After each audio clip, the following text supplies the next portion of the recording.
नमस्कार. आज आपण पाहणार आहोत एक असा विषय जो आपल्याला नेहमीच आश्चर्यचकित करतो. आत्मा आणि वाढती लोकसंख्या, एक आध्यात्मिक रहस्य. तत्पूर्वी चॅनलवर नवीन असाल तर सबस्क्राईब करा. माहिती आवडल्यास लाईक करा आणि कमेंट करा. जय श्री हरी. हरिओम. मित्रांनो, तुम्ही कधी विचार केला आहे का की जर आत्मा कधीच जन्म घेत नाही आणि कधीच मरत नाही तर जगाची लोकसंख्या दिवसेंदिवस का वाढत आहे? आज पृथ्वीवर 8 अब्जाहून अधिक लोक आहेत आणि दरवर्षी 1.5 कोटीहून अधिक मुले जन्माला येतात. जर आत्मा शाश्वत, अनादी आणि अनंत असेल तर ही नवनवीन शरीरे कुठून येत आहेत?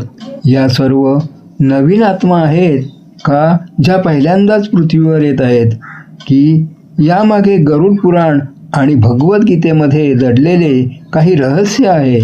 आज आपण त्या सत्याचा उलगडा करणार आहोत जे तुमचा दृष्टिकोन कायमचा बदलून टाकेल. भगवद्गीतेतील शिकवण.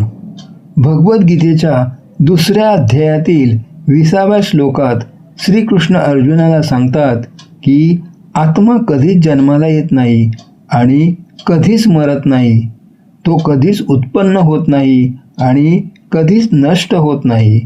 तो अजन्म, अविनाशी, शाश्वत आणि अपरिवर्तनीय आहे. ज्याप्रमाणे आपण जुने कपडे काढून नवीन कपडे घालतो, त्याचप्रमाणे शरीर मृत झाल्यावर आत्मा जुने शरीर सोडून नवीन शरीर धारण करतो. लोकसंख्या वाढीचे काही रहस्य पाहूया.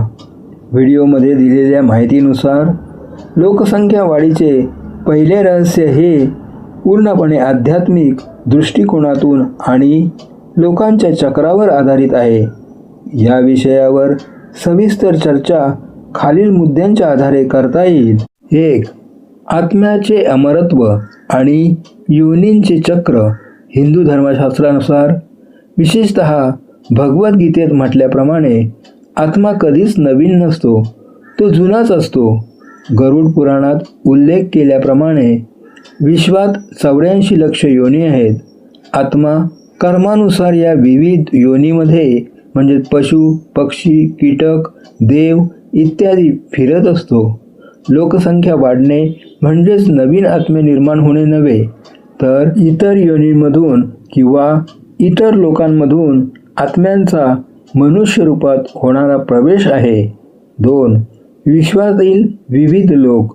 लोकसंख्या वाढीचे एक मुख्य कारण म्हणजे विश्वातील केवळ पृथ्वीवरच जीवन नाही.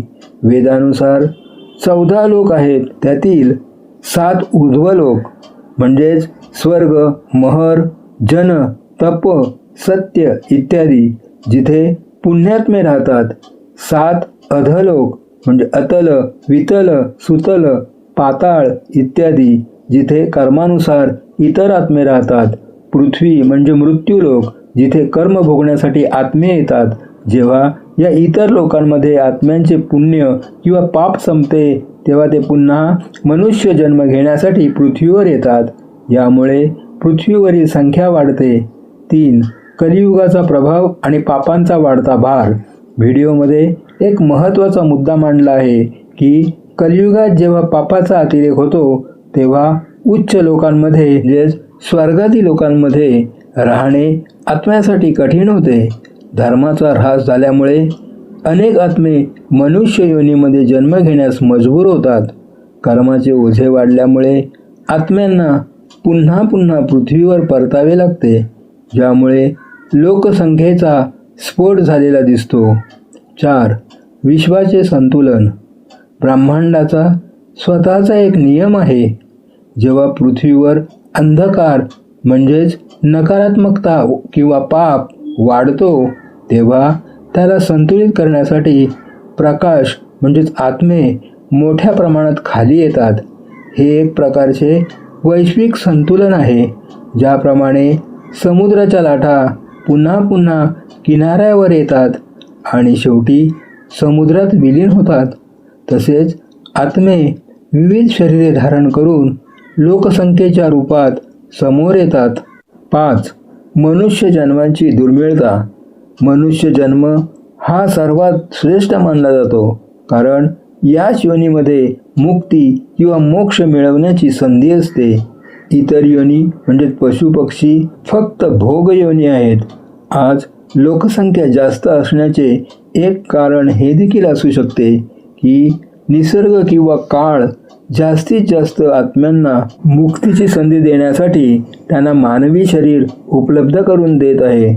थोडक्यात सांगायचे तर लोकसंख्या वाढणे म्हणजे नवीन आत्मा जन्माला येणे नाही, तर ब्रह्मांडीय भांडारातील जुन्याच आत्म्यांनी कर्माच्या देवाणघेवाणीसाठी आणि मुक्तीच्या शोधासाठी मोठ्या संख्येने घेतलेला मानवी अवतार आहे. व्हिडिओमध्ये स्पष्ट केल्यानुसार लोकसंख्या वाढीचे दुसरे रहस्य कर्माचा संचय हे अत्यंत महत्त्वाचे आहे. हे रहस्य प्रामुख्याने आत्म्याचा प्रवास आणि त्याला पुन्हा पुन्हा जन्म का घ्यावा लागतो यावर प्रकाश टाकते. या रहस्याची सविस्तर माहिती खालील मुद्द्यांच्या आधारे समजून घेता येईल. 1. कर्माचे 3 प्रकार. आध्यात्मिक शास्त्रानुसार प्रत्येक आत्म्याकडे कर्माचा मोठा साठा असतो. हे साठे 3 भागात विभागले जातात. 1. संचित कर्म, अनेक जन्मापासून गोळा झालेला कर्माचा मोठा साठा. प्रारब्ध कर्म, संचित कर्मातील असा भाग जो भोगण्यासाठी आपल्याला हा वर्तमान जन्म मिळाला आहे. क्रियामान कर्म, जे आपण या जन्मात सध्या करत आहोत. जोपर्यंत या सर्व कर्माचा हिशोब म्हणजे विशेषतः पापांचा हिशोब पूर्ण होत नाही, तोपर्यंत आत्म्याला मुक्ती मिळत नाही आणि त्याला वारंवार पृथ्वीवर परतावे लागते. 2. कलियुगातील पापांचे वाढते ओझे. व्हिडिओमध्ये एक महत्त्वाचा तर्क मांडला आहे. आज लोकसंख्या का वाढत आहे? कारण मानवाकडून होणारी पापे वाढली आहेत. गेल्या काही दशकात युद्ध, हिंसा, पर्यावरणाचा नाश, लोभ, खोटेपणा आणि विश्वासघात यासारख्या गोष्टी वाढल्या आहेत. जेव्हा एखाद्या आत्म्याच्या पदरी पापांचे ओझे वाढते, तेव्हा त्या कर्माची फळे भोगण्यासाठी त्याला पुन्हा पुन्हा शरीर धारण करावे लागते. जास्तीत जास्त आत्मे एकाच वेळी ही फळे भोगण्यासाठी पृथ्वीवर येत असल्याने लोकसंख्या वाढलेली दिसते. 3. युगांनुसार लोकसंख्येचे प्रमाण. व्हिडिओमध्ये युगांची तुलना केली आहे. सतयुग या युगात लोकांकडे पुण्य जास्त होते आणि पापे कमी होती, त्यामुळे आत्म्यांना वारंवार जन्म घेण्याची गरज पडत नव्हती.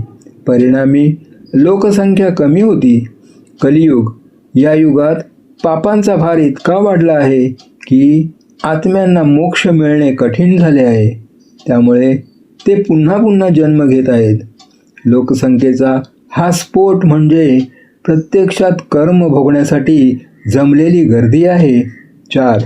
आत्म्याचे जुने संस्कार.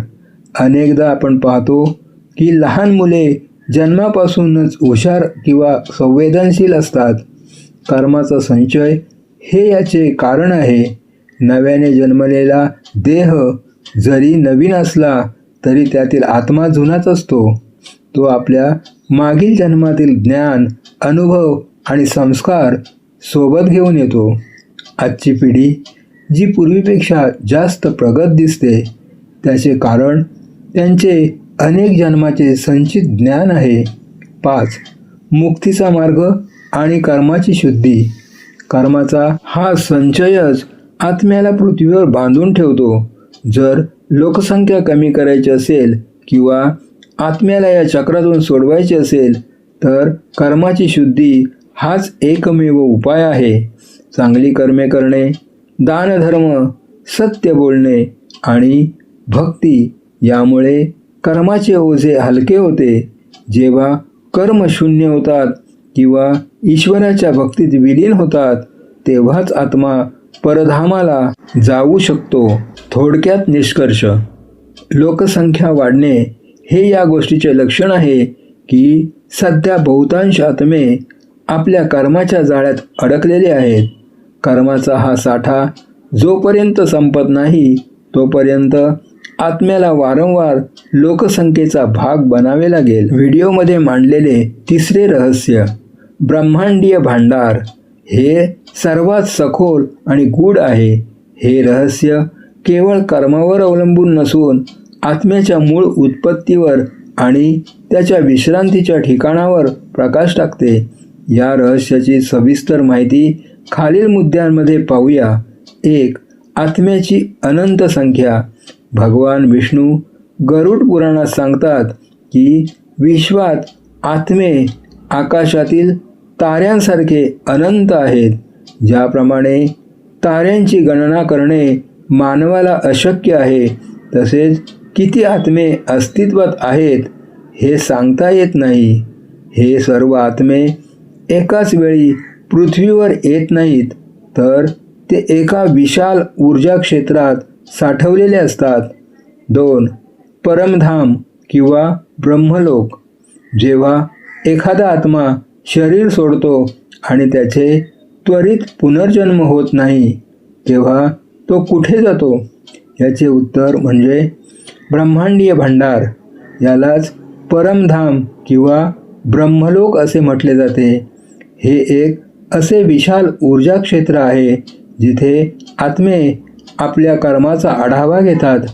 इथे आत्मा काही काळ विश्रांती घेतो आणि पुढील प्रवासाची किंवा पुढील जन्माची तयारी करतो. 3. लोकसंख्या वाढीचा पुरवठा. लोकसंख्या वाढीचा संबंध या भांडाराशी असा आहे की जेव्हा पृथ्वीवर मनुष्य योनीची किंवा विशिष्ट जीवांची गरज निर्माण होते, तेव्हा या ब्रह्मांडीय भांडारातून आत्म्याची निवड केली जाते. हे भांडार इतके मोठे आहे की तिथून कोट्यावधी आत्मे खाली आले तरी ते संपत नाही. सध्याच्या काळात जास्तीत जास्त आत्म्यांना पृथ्वीवर पाठवले जात आहे, कारण त्यांना आपली प्रलंबित कर्मे पूर्ण करायची आहेत. 4. दैवी योजना आणि आत्म्याची निवड. व्हिडिओनुसार पृथ्वीवर जन्म घेणे हा केवळ योगायोग नसून ती एक दैवी योजना आहे. आत्मा स्वतः निवडतो की त्याला कोणत्या काळात, कोणत्या देशात आणि कोणत्या कुटुंबात जन्म घ्यायचा आहे. ही निवड कशावर आधारित असते? तर त्याला या जन्मात काय शिकायचे आहे आणि कोणते जुने हिशोब पूर्ण करायचे आहेत यावर. 5. पूर्वजांचा पुनर्जन्म. या रहस्याचा एक रंजक पैलू म्हणजे अनेकदा आपले पूर्वज म्हणजेच आजी आजोबा किंवा त्याही आधीचे लोक या ब्रह्मांडीय भांडारात काही काळ राहिल्यानंतर पुन्हा आपल्याच कुटुंबात किंवा ओळखीच्या वर्तुळात जन्म घेतात. म्हणूनच काही लहान मुले अचानक अशी काही कृती करतात किंवा अशी भाषा बोलतात जी त्यांनी या जन्मात कधीच शिकलेली नसते. तो त्यांच्या त्या भांडारातून आणलेला अनुभव असतो. 6. विलीनीकरण. शेवटी हे भांडार म्हणजे आत्म्याचे कायमचे घर नाही. ज्याप्रमाणे लाट समुद्रातून येते आणि पुन्हा समुद्रात विलीन होते, तसेच हे आत्मे या भांडारातून येतात, पृथ्वीवर कर्माचा प्रवास करतात आणि शेवटी शुद्ध होऊन परमात्म्यात विलीन होतात. थोडक्यात सांगायचे तर लोकसंख्या वाढीचा अर्थ असा आहे की ब्रह्मांडीय भांडाराचे दरवाजे सध्या मोठे उघडले गेले आहेत. जास्तीत जास्त आत्मे आता पृथ्वीवर अनुभवासाठी आणि मुक्तीसाठी येत आहेत. हा आकडा 8 अब्ज असो वा अधिक, ते सर्व त्या अनंत भंडाराचाच एक भाग आहेत. जेव्हा पृथ्वीवर मनुष्य योनीची गरज असते तेव्हा तिथून आत्म्याची निवड केली जाते. ही निवड योगायोग नसून एक दैवी योजना आहे. आत्मा स्वतः निवडतो की त्याला कुठे जन्म घ्यायचा आहे, कोणत्या कुटुंबात जायचे आहे. आत्मा आधीच जाणतो की त्याला काय शिकायचे आहे आणि काय पूर्ण करायचे आहे. आपण काय करू शकतो? आता प्रश्न असा पडतो की आपण काय करावे? गरुड पुराण सांगते की चांगली कर्मे करा, सत्संग करा आणि देवाचे नाव घ्या. हाच मार्ग आत्म्याला मुक्ती मिळवून देऊ शकतो. जोपर्यंत आपण आपली कर्मे शुद्ध करत नाही तोपर्यंत हे चक्र चालूच राहील. आपल्या मुलांना योग्य संस्कार द्या. त्यांना शिकवा की शरीर नश्वर आहे आणि आत्मा अमर आहे. हेच ज्ञान त्यांना पुढील जन्मात उच्च लोकांमध्ये घेऊन जाईल. जो व्यक्ती मृत्यूसमयी देवाचे नाव घेतो तो थेट वैकुंठ धामात जातो आणि त्याला पुन्हा परतावे लागत नाही. पुढच्या वेळी जेव्हा तुम्ही एखाद्या लहान मुलाला पाहाल तेव्हा त्याला फक्त मूल समजू नका. तो एक अनंत प्रवास करणारा आत्मा आहे. तो कदाचित तुमचा पूर्वज, एखादा देव किंवा ऋषी असू शकतो. आत्मा कधीच थकत नाही कारण तो ऊर्जा आहे, प्रकाश आहे. आत्मा प्रवास करतो आणि लोकसंख्या ही त्या प्रवासाचा आरसा आहे. शेवटी सर्व काही परमात्म्यात विलीन होते. जशी लाट समुद्रात आणि किरण सूर्यामध्ये विलीन होतो. ही माहिती कशी वाटली? नक्कीच जय श्री हरी लिहून कमेंट करा. माहिती आवडल्यास लाईक करा आणि बेल आयकॉन दाबा. चॅनलवर नवीन असाल तर सबस्क्राईब करा. जय हिंद, जय भारत, जय महाराष्ट्र. हरी बोल, राम बोल, कृष्ण बोल. धन्यवाद.